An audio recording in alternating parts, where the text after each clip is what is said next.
Hello, everyone. Happy Thursday. I hope everyone's had a great week thus far. You already know what today is. We are here to talk about Invincible. The newest episode dropped today. And as I was watching it with my friend, I was like, yeah, this is going to be an in-depth review because they tried a lot this episode and there is a lot to talk about. So I've got my notes and let's not even waste time. I will say at the end of the episode, I'm going to talk about the season as a whole and try to refine some of my thoughts on last week's episode because they are connected. I like the video that I did for the most part, but I know some of the points that I made, I felt like I could have articulated myself better. So I'm going to attempt to do that here. Yeah. So let's get started. Let's not waste any time. We pick up right where we left off. Rex with a gun to the back of his head. I'm sitting here, I'm like, they're not going to do it. They're actually not going to do it. He's the only one left as far as we know. And sure enough, we start the episode, bang, shot to the head. I'm like, hello? What? My friend and I were shook. And then turns out Rex has a come to Jesus moment, literally arises and has enough strength to beat the ever-loving life out of the Lizard King. I was like, wow, like I can't believe he survived. And it kind of goes into my thoughts of feeling like a lot of these moments that have happened this season were purely for shock value. Don't get me wrong, seeing that they were willing to almost kill off 3 members of the Guardians of the Globe, that was that was enthralling. However, when we end this scene with both Rex and Shrinking Ray being alive, of course, not 100% fine. They have to go to the OR, and I think Shrinking Ray was in a coma. But seeing that they were alive and Kate was the only one that died, as a character, she feels absolutely disposable. And it just feels like, these moments that happened were just there for shock value. And there were some things I felt they could have done better, which we'll get into, right? So while that happened, right, Mark and the gang kind of defeat the Sequoids, and they decide to steal a warship when the Martians demand that, you can go, but you can't leave with Shapesmith. He's a betrayer. Like, we're not doing this. So, Martian. Mark is like, okay, sure. Next thing you know, they're zooming, they're gone on this warship, right? So they're trying to get away. Mark ends up leaving the airlock, and he has a kick-ass moment. Finally, we've been waiting. I'm trying to think last episode. Did he have a kick-ass moment? Not that I recall. We've been waiting for so long for Mark to have some type of kick-ass moment just to display to us that he is, of course, a competent hero. And so seeing him, defeat the Martians and fend off the warships was great. And so he comes back, and it leads to one of my favorite moments in the episode, if not my favorite. He comes back. Eve was like, that was amazing. And then she hugs him. And the length of the hug, they pull back, they look at each other. I was like, y'all know what you're doing. Give us Mark and Eve right now. Stop wasting everyone's time, please. And that's something I'm going to be repeating throughout most of this video.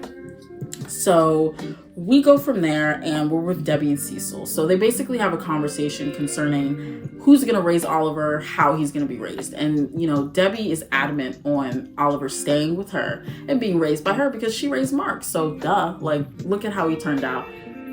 He needs to stay with me. And Cecil argues, look, we have, a facility at the joint where we can take care of him. It's dedicated to superhero babies. We draw clouds on the ceiling. So I'm like, Cecil, you can't be serious, right? And I'm just going to say now, I apologize if my eye contact is all over the place. I'm filming on my phone, so it's a little different, but I'm trying to get used to it. So after this whole conversation, I was thinking about it, as we were watching, and I understand both sides.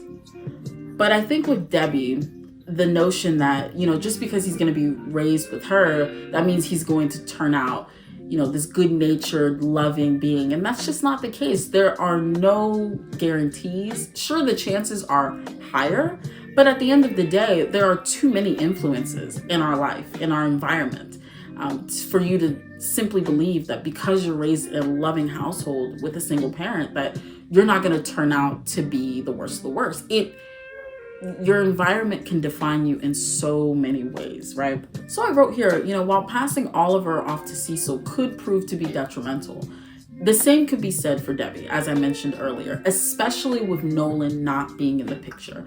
When Mark was living under both Nolan and Debbie in season 1, we saw him have the ability to balance out his father's teachings and, of course, warp it to his morality, which is why when the finale came along, he wasn't down with, killing an entire planet. He was able to balance those teachings as well as what his mother taught him in terms of being a human and how that, works into being a superhero. Like, we saw that play out last season. With Nolan not being there this time around, Oliver may not get that chance. And when Nolan comes back in the picture, that may have a negative effect on Oliver more so than a positive, especially if while under Debbie's care, she, rightfully so, shit talks him. Like, all of that plays a part. So I understand both sides, but I don't think, Debbie's automatically in the right because we don't know how it's going to turn out.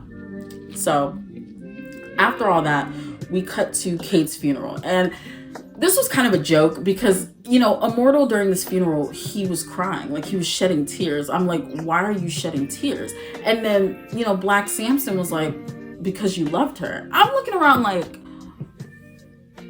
I must have missed something. I must have missed like 2 or 3 scenes. Maybe I missed like another moment where it was displayed to me and the audience that Immortal was in love with Kate. I feel like these people just throw love around so loosely. Like, it's crazy. We have literally never seen Immortal have such an immense care and love for Kate.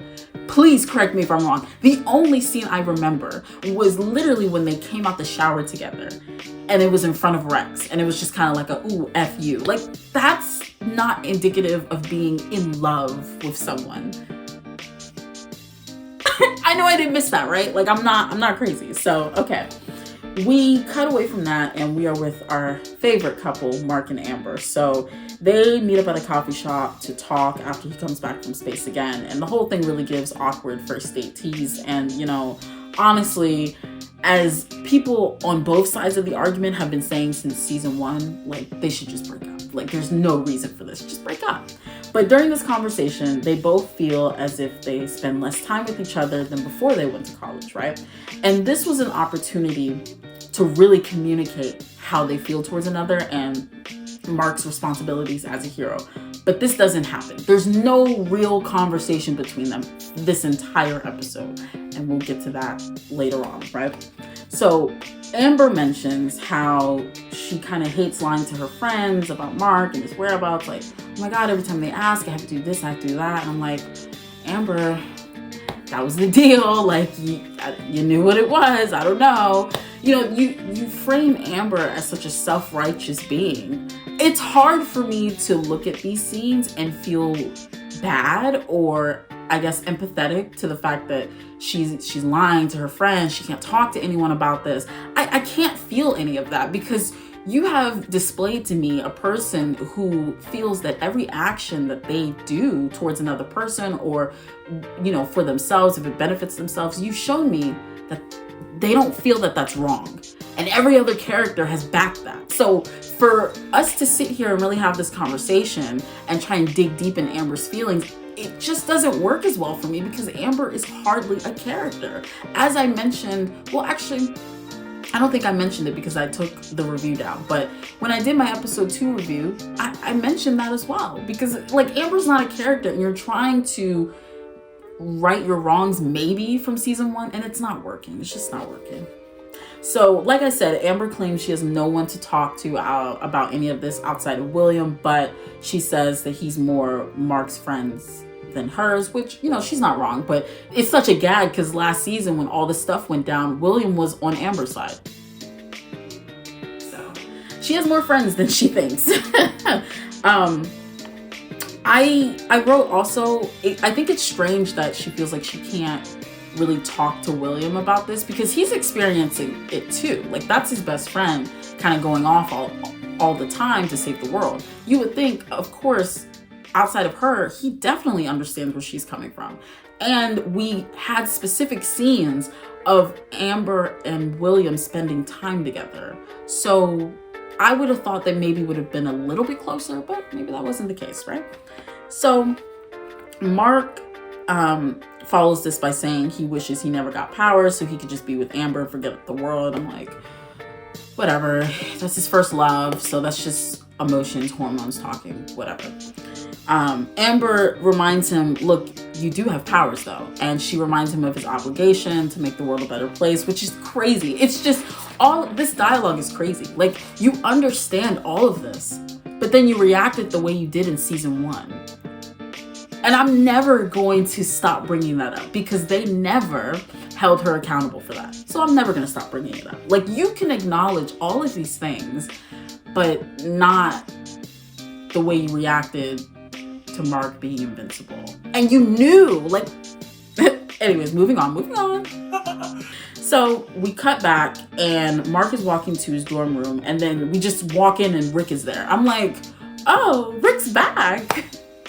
Where'd he come from? Like, I feel like maybe last season they had an episode where Rick was kind of okay, but obviously they had to, you know, put him back together.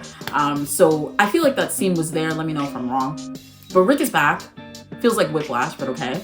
They basically did the same ish that they did to Donald, they did to Rick, and Donald is not okay. He's still reeling from all of that. So I'm interested to see where that's gonna go with Donald. Ooh, excuse me. So we cut away from that and Mark goes to visit Rex at the hospital. So this is kind of where I have a little bit of an issue because I feel like, I said this on my first page, I wish Rex was the only one to survive. I kind of would have liked to have spent time with him in his survivor's guilt and really talking about how he feels being the only one who survived this and kind of maybe recounting his time as a hero. Like, this was the time to really do that. We don't get a lot of, you know, deep background on Rex. We don't necessarily spend a lot of time with him unless he's telling jokes. And unfortunately, they didn't take this scene to do that. You know, literally before there can even be a semblance of a conversation, it shifts to Mark and his relationship woes. And I'm like, okay. And then you cut away from that. Like, there's no conversation there. So whatever. So we cut away from that. And, oh, actually we don't cut away because Eve visits Rex right after Mark. And she goes in there. She's like, how are you doing? Da, da, da. And he kind of spills some teas, like, you know, Mark and Amber, they're kind of on the outs. And so Eve is like, what? Like, what's going on? And he doesn't follow up. I'm like, Rex, you're so messy. Like, what? You're so messy. But I love it because just put them together. Like, the chemistry is there. Just do it. Thanks. Cutting away from that, we are back with Debbie, who is looking to hire a nanny. So she ends up settling with this woman who admits she was sent by Cecil, but she does not work for Cecil. She works for Debbie. And I'm looking like, this feels like a red flag. Like, ain't no way Debbie gonna fall for the okie doke. It's like, you just hear the right combination of words and you're sold. It's, I don't know. I would be more alert, but she's probably, there's so much going on with her. So who knows? We cut away from that and we're with Eve again. Cecil visits Eve and asks her to rejoin the Guardians, which I was like, Cecil, the body isn't even warm yet. And you're asking this woman who just lost her friend to come back on the team. Oh, he's so cold. Good golly. Oh gosh. All right. Eve declines though, just to say. This is a lot. This next part. And of course, it's on Mark and Amber. So essentially Mark visits Art Rosenbaum, who makes the suits, and Amber surprisingly visits Eve. I didn't think she would go to her for relationship advice, but it makes sense because of her time with Rex. But she goes to her for relationship advice and they're doing a split scene. They're like going back and forth. So I'm gonna just read directly from my notes. I'll try to, you know, look up every once in a while. So during this conversation, Eve recounts her relationship with Rex and she explains how the lying and the gaslighting when she found out about said lying from Rex was the worst. So then Amber decides to follow up with agreeing and saying, you know, the lying was the worst part for her too. Here we go again with the writers not holding her accountable. Like, they are dead set on this. It's crazy. Girl, no. You have absolutely no valid reason to feel any type of way about Mark lying to you. None. And let me read from my notes. You were never obligated to know of Mark's secret identity after 6 months of dating. And you spazzing out on him for opting to save lives at the college. This was episode 6 of last season, right? You spazzing out on him, instead of opting to say, be by your side. It was crap. And the writers know it, which is why I feel like they're trying to right her wrongs now and reshape her character, and it doesn't work. Right? Remember, during this whole thing, the whole event with the college and her spazzing, she knew he was invincible. People forget that. She knew that he was invincible. She's known for quite some time, and she still reacted the way she did it. So then I also said, I don't count her half-assed apology to Mark at the end of the season 1, because never once did she reflect on her own actions and apologize for them. Instead, she equated Omni-Man lying to Mark for his entire life and practically beating him to death to Mark lying and protecting his secret identity from a girl he barely knew. The fact that she found a way to equate those situations is crazy. And if I remember verbatim, she was like, oh, now I know. Now you know how it feels to be lied to. I'm going to pull up the line that she said verbatim, because it was crazy. It was absolutely insanity. And let's be clear. Let's be very, very clear. When Mark revealed his identity in the first place to Amber, it had nothing to do with him genuinely feeling ready to divulge that information to her and let her into his life, and this part of his life had nothing to do with that. The only reason he divulged that information was to keep the relationship alive and to keep Amber in the picture. And I said in my video way back when I talked about that episode, that Mark should not have done that. It was dumb. You don't do that, because you're telling her this stuff for the wrong reasons. As I said in that video, what happens if you two break up? Right now, we're in a position where these two should basically break up. What happens if you break up and it's not an amicable split? You're shit out of luck, because she knows everything. You know what I'm saying? It's crazy to me. So then we cut to Mark, and Mark is spouting about the qualities that he loves within Amber. And let me, share what the writers thought her qualities were. She doesn't care what others think. She always does the right thing. She's inspiring, and she makes Mark a better person. Someone tell me how. How does Amber make Mark a better person? We have never seen any instance of Mark being inspired by Amber. Please tell me if I'm wrong. Please, please. I have never seen that in the time that I've watched this show. When she does the right thing, are you just talking about her being in the community center and working with her state legislator that we never saw? It was just a phone call. What are we talking about here? All of this stuff is so bare bones, and it means nothing, because we don't see Amber do any of this, and we don't see how it trickles down to Mark and how it affects him as a person. Mark being good-willed and good-natured, that was instilled prior to meeting Amber. It was never enhanced after he met Amber and started dating her. We never saw that. So all of this stuff is moot to me. It just, no. So then after that, Amber essentially details that the looming issue between them is him being invincible. And to that I say, you knew this for quite some time, and you knew what the deal was going to be when you decided to stay with him anyways. It's hard for me to be a bit empathetic. I'm sorry, I'm gonna be real, it is. And that may block me from certain understandings, but at the end of the day, she's not a good person. And I don't think they're right for each other.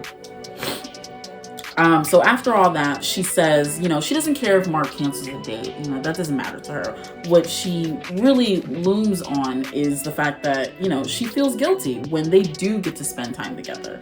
And she feels like she's taking him away from the people that need him. And, I think this boils down to just miscommunication on both fronts, because we see, it's clear that he wants to spend time with her and she wants to spend time with him.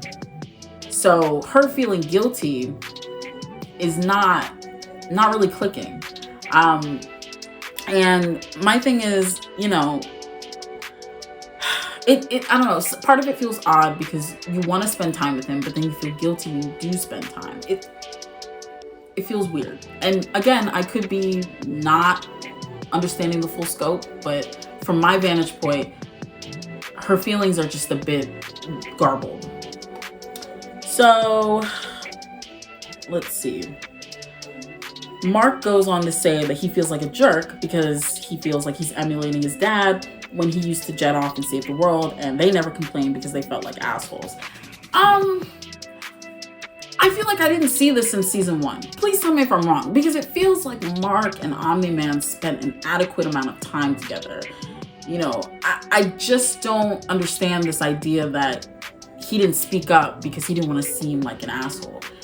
Omni-Man was pretty present, unless I'm wrong. And if I am wrong, I feel like they need to show that, because we haven't seen that. This would have hit more if it came from Debbie, because Debbie was in that relationship, in that marriage. She knows the ins and outs. She understands how it was from the beginning, and maybe she felt the same way as Amber. So it was just weird coming from Mark when there was no evidence of that in the first season, that he felt like he wasn't as connected with his father, because they were literally training together. Obviously they weren't, you know, connected because, you know, Omni-Man's a little but as far as the father-son bonding, there was an attempt, and there was never a look or a piece of dialogue to tell me that Mark felt some type of way about him going off to be a superhero. Because from what we saw, Debbie and Nolan had a good, you know, they had good communication. They had a good thing going on, and if something were wrong, that they would talk about it. So I don't know. It was just a bit odd for him to mention that. Where's my third page? Okay. So Amber follows up saying, you know, Amber follows up by saying she knew dating Mark would be difficult, but she didn't expect it to be so lonely. And this is the one point that I can give her, because that's real. You know, I feel like, of course, I have no idea how that could feel dating a superhero, but of course, you know, you see it so much. Being in that life and your partner being away all the time, especially when you're young, you don't expect it to be that lonely. So in that those feelings are valid. Those are valid. So then they both say to the other person they're talking to that they feel as if they're failing one another. And to that I say, just break up. Just break up. And then both Eve and Arthur end the scene by telling them that, you know, the couple, they need to talk to each other and not to one of them. And like I said, this conversation never happens. Like, they're both here, willing and available, but neither one of them are initiating a conversation. So I don't know. It's bizarre. So before Mark leaves Arthur, he tells him about the last thing Omni-Man said to him, which was to read his books. And then Arthur whips out a bunch of novels that Omni-Man wrote and gives it to, what's it called? I don't know why I forgot his name, and gives it to Mark. I was so surprised when those books came up again, because I thought Debbie gave them away. And I think I missed that scene where she didn't outright give them away. She like gave them to Arthur or whatever. But regardless, he has the books now. So we cut away from that, and we're with Rick and William. And Rick is basically in the same position as Donald, where he's kind of reeling from the trauma he experienced and being back to life, and he doesn't feel like himself, right? And I don't know, I'm not as connected to this because it just feels like whiplash that we're even getting this story arc. Like, So then we cut away from that. And Mark is reading the books and he realizes that, oh, like this is recounting like real events. And this could tie to like real weaknesses for the Viltrumites. Ooh. So we cut away from that, and then we're with Immortal and Cecil. Immortal is not doing well after Kate's death. Again, I don't even understand how he's in such despair, because the only thing we saw of those two was them being in the shower together. Like, please be for real. But there's a ping on the monitor, and Cecil's like, someone's coming in from deep space. Immortal rushes off thinking it's Omni-Man, and it's not. It's our buff Alan the alien. And they're about to go at it, they're about to throw hands, and then Invincible steps in like, relax. So Invincible kind of calms the situation down, and they go back to his dorm, and he essentially tells Alan, like, this could help with stopping the war against the Viltrumites. I'm sorry, I believe it was the other way around. Was it the other way around? I think they both agree that the events in the book could be real, and they could hold weaknesses towards the Viltrumites. And then Alan's like, okay, this could help with stopping the Viltrumites. And Mark's like, what? And I feel the same way, and we'll talk about that. So we cut away from that. We have a random scene. Amber's at a party, parallel to the first season. Girl, when things are tough, Amber's gonna be at a party. She gonna be chilling at a party with a red Solo cup. Oh, I can't even blame her. It is what it is. So we cut away from that, and then we're with Omni-Man, and he awaits his execution. And then the Viltrumites are like, Earth is gonna get it, because they made you weak like this? Oh, hell no. We not dealing with that. So, they decide to go after Earth, and Omni-Man is not pleased about that, of course. And then before the final scene, we find out that the Sequoids are back. They never went away. I don't know what they're gonna do with this. They never, accomplished the full-on invasion, so I'm sure that's gonna be an arc, right? But basically the astronaut, they rescue the initial astronaut, bring him home, and while he's home, he's like cleaning the apartment that Shapesmith trashed. And he looks in the sink, and then Sequoid pops out and is on his head, and now that's gonna be a thing. So finally, after all of this, after all the things I just mentioned, we actually get some type of callback to Angstrom Levy.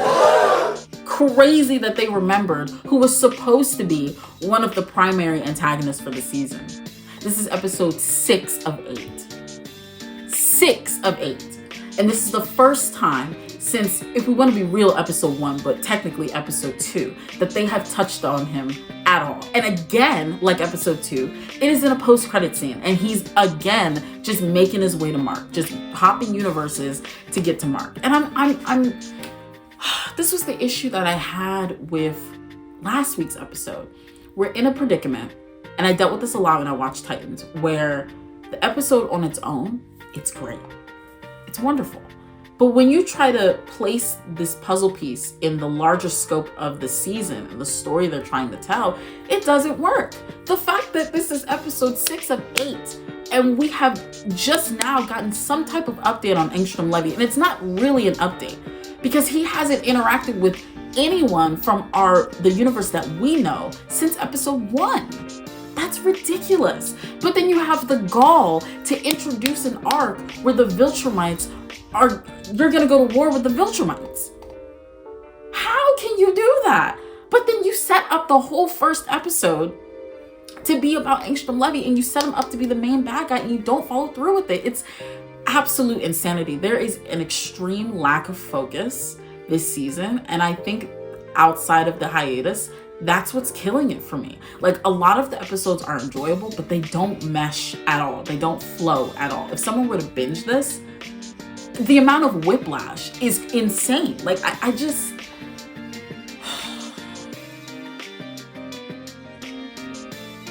If they pulled this hiatus crap last season, I think it definitely would have killed a bit of the momentum, but it would have been better received. The storyline that you had for season 1, all the threads connected to the central catalyst for the entire season, which was Omni-Man executing the entire Guardians of the Globe for seemingly no reason, no explanation.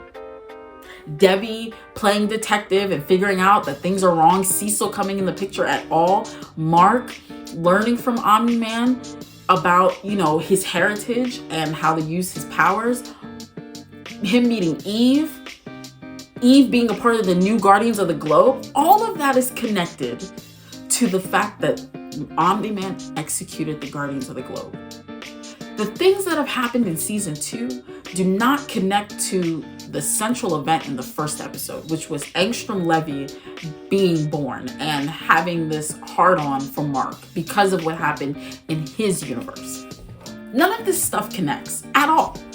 We're like partly building to the Viltrumite stuff again, which leads me to believe maybe they wanted to just kind of follow up from the aftermath of the first season, which if you wanted to do that, that's fine, do that. But don't introduce a new villain if you know you're not going to follow up on him. It's really weird. I don't know what they're going to do within these next 2 episodes to try and flesh him out and make him compelling, because thus far it's not there. And I really don't understand why they made this decision. Like, you had a whole episode where Mark goes into Diet Atlantis and fights these, what did he fight? God, I can't even remember. It was this huge fish being, I believe. He fought that. There was a whole episode around that. That has nothing to do with anything.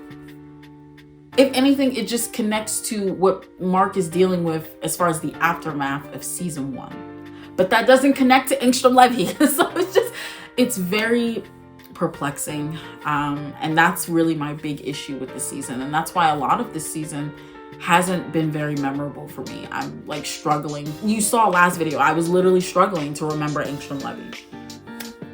So, you know, take that as you will.